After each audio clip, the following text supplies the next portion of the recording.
You wake up at 2:47 in the morning and your phone is face down on the nightstand. You didn't set an alarm. Something else pulled you out of sleep. You don't check the time first, you check the account. You do the math before your eyes are even open. Rent is Friday. Car payment hits Monday. You've got $380 and you haven't bought groceries yet this week. You do this quietly in the dark so you don't wake anyone. The same math, in the same dark, that you've been running your whole adult life. You put the phone down. You stare at the ceiling. Sleep doesn't come back for a long time. If that's familiar, if that math happens before your alarm goes off, this video is going to change something. Not because I'm going to tell you to budget harder or stop getting coffee or make more money. You've heard all of that before. That's not what this is. This is about one number, $10,000, and what happens to you, not your account, you, the actual person, the moment you cross it. Because people talk about $10,000 like it's a savings milestone, like the point is the number on the screen. It isn't. The number is just when something underneath everything else finally shifts. When the math in the dark at 2:47 in the morning stops being an emergency and starts being a choice. Most people never find out there's a difference between those two things. You're about to. If this is the kind of content you want more of, the real mechanics of money without the gloss, subscribe right now. This channel exists to show you how the financial system actually works from the inside. Understanding what $10,000 does before you get there is exactly what gets you there faster. Now let's keep going. Right now, today, you are making every financial decision inside a cage. You probably don't call it that. You call it being careful, being realistic. But there's a version of careful that's really just fear with a spreadsheet attached to it. And when your savings are under $1,000, almost every decision you make is fear-based. Not stupid, not careless, fear-based. That distinction matters more than most people realize. You don't leave the job you hate because you can't afford a gap in income, not even 3 weeks, not even one missed paycheck. The cage isn't your boss. The cage is the number in the account. You don't push back on the salary offer because if they rescind it, you don't have time to wait for the next one. So you take what they give you and say thank you. You work the overtime you didn't want because coming up short before the 28th is worse than being tired.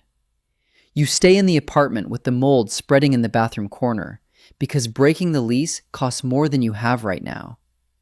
You sit through conversations you want to end. You say yes to things you want to say no to. You don't apply for the opportunity that requires even a 2-week wait to hear back. Every decision goes through the same filter first. Can I afford to be wrong here? And the answer is almost always no. So you don't make the choice. The choice gets made for you by the balance. The cage isn't your circumstances.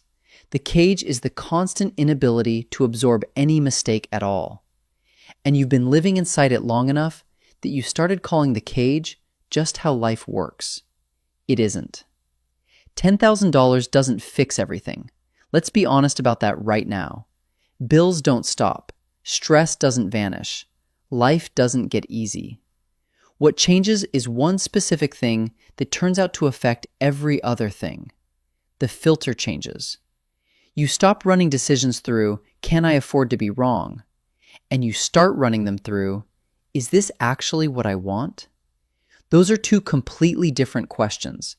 And if you have never had $10,000 saved, you have never made a major life decision using the second one.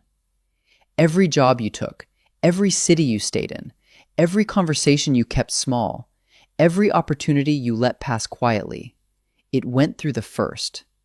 That question has been running your life. You just called it being practical. $10,000 doesn't hand you a perfect life. It gives you the ability to ask a different question. And that one change touches everything else. Here's what actually happens the day you hit it. You're not standing on a mountain. There's no ceremony. It's probably a Tuesday. You open the app the way you've been opening it every few days for months, watching the number climb slowly. And there it is, 5 digits, $10,000 and something. You stare at it 1 second longer than usual. You might screenshot it.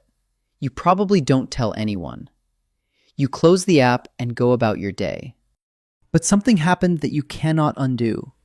Your nervous system just received a piece of information it has never had before, that you can absorb a hit.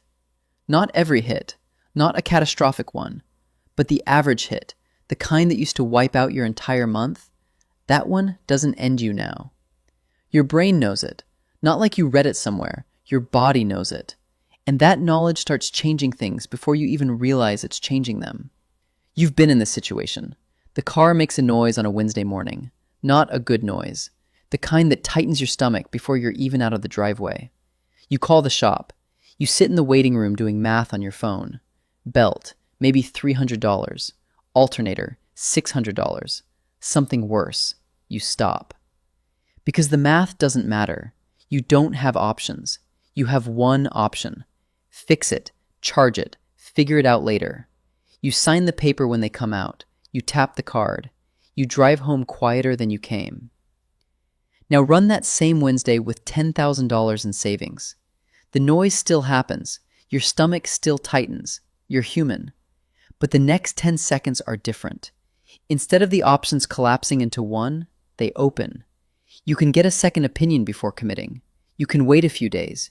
You can decide the car isn't worth fixing and take your time finding a replacement, instead of grabbing the first thing a dealer shows you because you need wheels by Monday.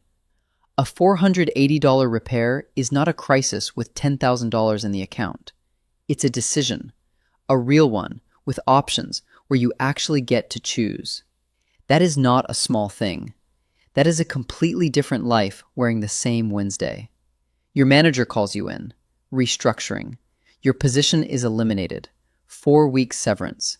They slide the paper across the desk. Before $10,000, you sign it.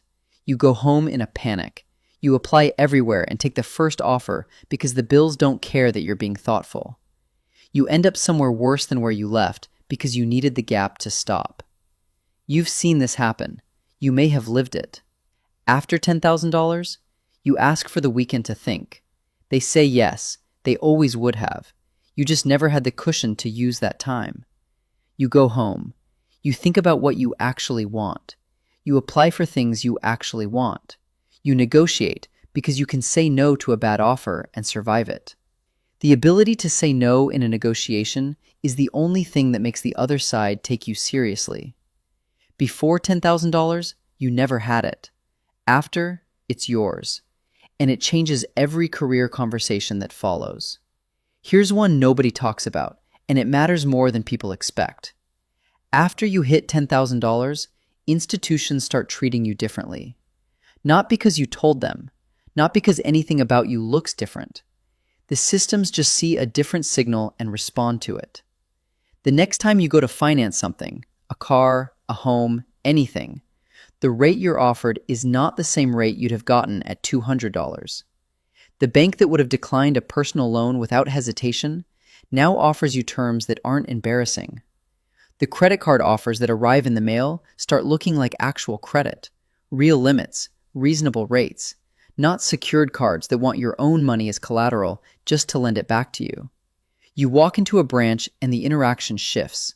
Not dramatically, not like royalty. But the teller doesn't move through you like your luggage on a belt. The same fee that would have taken 3 phone calls and a manager at $200 gets handled in one conversation. None of this is fair. All of it is real. The financial system doesn't respond to who you are. It responds to what the account says about you. And at $10,000, what it says is, this person is not a risk. And not being seen as a risk opens doors that stay closed at every balance below it. The one almost nobody mentions is this. You stop waking up at 2:47 in the morning. Not immediately, not the week after you hit it, but slowly, over a few months, the 2 a.m. math sessions start happening less, then barely at all. Because the thing pulling you out of sleep was never the dark, it was the pressure. The low-level, constant pressure of knowing one wrong thing would tip everything over. When that pressure starts to lift, your sleep changes. Your body stops running threat calculations at midnight. And when your sleep changes, everything tied to it changes too. You're less reactive at work. You make clearer decisions because you're not making them on borrowed energy. The patience you couldn't seem to find, the kind that makes you a better coworker, a better partner, a better parent, starts showing up. Not because you became someone different, because the fear that was eating your capacity finally stopped. Sleep is not a luxury. It's where your nervous system processes whether you're safe. $10,000 tells your nervous system yes, and that answer changes the quality of every waking hour that follows. Something else shifts that nobody warned you about. The way you carry yourself changes. Not because you announced anything, not because you bought anything. You look exactly the same. Same car, same clothes, same apartment. But the fear that was driving your decisions, the quiet, constant pressure of one bad week ending everything, that pressure loosens. And when it loosens, you stop needing things you didn't know you were needing. You stop agreeing with people you don't agree with because you're not desperate to protect every single income stream or connection. You stop shrinking in rooms where you feel outranked. You stop laughing at things that aren't funny because the person saying them is someone you can't afford to push away. The version of you that exists under constant financial pressure is not the full version of you. It's a compressed version, shaped entirely by what you couldn't risk losing. $10,000 starts letting the rest of you come back. You hold conversations differently. You say things you used to keep to yourself. You disagree when you used to go quiet. From the inside, it doesn't feel dramatic. It just feels like breathing slightly easier than before. But the people around you notice. Because the fear you were carrying, even though you never named it out loud, was visible. And when it starts to fade, that's visible too. Your relationships change, and not always in the ways you expect. Some people in your life were bonded to the version of you that was always a little desperate, who needed favors, needed flexibility, needed to split things a certain way every time. When you stop being that person, some of those dynamics quietly shift. A few people drift. That's not a loss. That's clarity about what was actually there. But something else happens too. You start showing up differently for the people who matter. You're less snappy, less distracted at dinner, less likely to blow up over something small, because the small thing hit a nerve that was already raw from money stress you'd been carrying for years. The financial pressure wasn't just affecting your account. It was leaking into every room you walked into. $10,000 starts sealing the leak, and the relationships on the other side of it start to breathe again. Here's the part most people completely miss. $10,000 doesn't just change your present. It starts rewriting your future in ways you can't fully see yet. When you have no savings, every year of work is a year of staying even. You go in, you come out. The account starts at one number and ends at roughly the same one 12 months later. You're not building anything. You're maintaining the ground beneath you. And maintaining is exhausting because the ground doesn't reward the effort. It just sits there, waiting for you to slip. The moment you have $10,000, you're no longer maintaining. You're building. And building changes how you see time. A person who is surviving sees time as the enemy, something passing while they're still behind. A person who is building sees time as the engine, the thing doing the work while they sleep. Once you feel that, once you watch $10,000 become $10,450 without doing a single thing, because it's sitting in a high-yield savings account earning over 4%, the whole game changes. Because now you understand something people living on the edge never get to see. Money grows when you leave it alone. The hard part was never earning it. The hard part was accumulating enough that you stopped consuming it the second it arrived. Most people never break that cycle. They earn more, spend more, the loop stays closed. $10,000 is the first proof you can break it. And once broken, the gap between you and the edge widens every month without you doing a thing. You're going to hear people say $10,000 doesn't matter, that it's not real money, that wealth starts at $100,000 or $1 million or some number that makes $10,000 feel like a rounding error. Don't let that in. Not because they're wrong about scale. At $10,000, you are not done, not wealthy, not finished. But they're misunderstanding what $10,000 actually is. It's not the destination. It's the first decision that proves to yourself, with real evidence, in your own account, in your own name, that you are capable of not spending money you have. Before this number, part of you doesn't fully believe it's possible. Not for you specifically. You've watched money arrive and leave your whole adult life. You've told yourself you'll save when things calm down, after this bill, after the next raise. The story always has a next chapter that never comes. $10,000 is when the story changes. Not because the money fixed everything, because you look at the number and there is no longer any story to tell yourself about whether you're capable. The proof is sitting right there. And the people who go from $10,000 to $50,000 to more, they aren't smarter or luckier in most cases. They just stopped stopping. They hit $10,000, believed themselves for the first time, and kept going. The number didn't change everything. The belief did. One last thing, and this one is uncomfortable, so stay with it. $10,000 is going to show you who you've been spending money for. Because once the pressure lifts, once you stop running the survival filter through every decision, you'll start noticing something. Some of the spending was never for you. It was for the image of you. The dinner you couldn't cover but went to anyway because you didn't want to be the one who couldn't. The upgrade you bought because the old version made you feel like you were falling behind. The item you put on the card because saying no would have meant explaining yourself.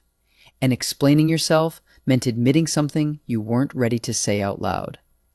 When you have $10,000 in savings, something clarifies.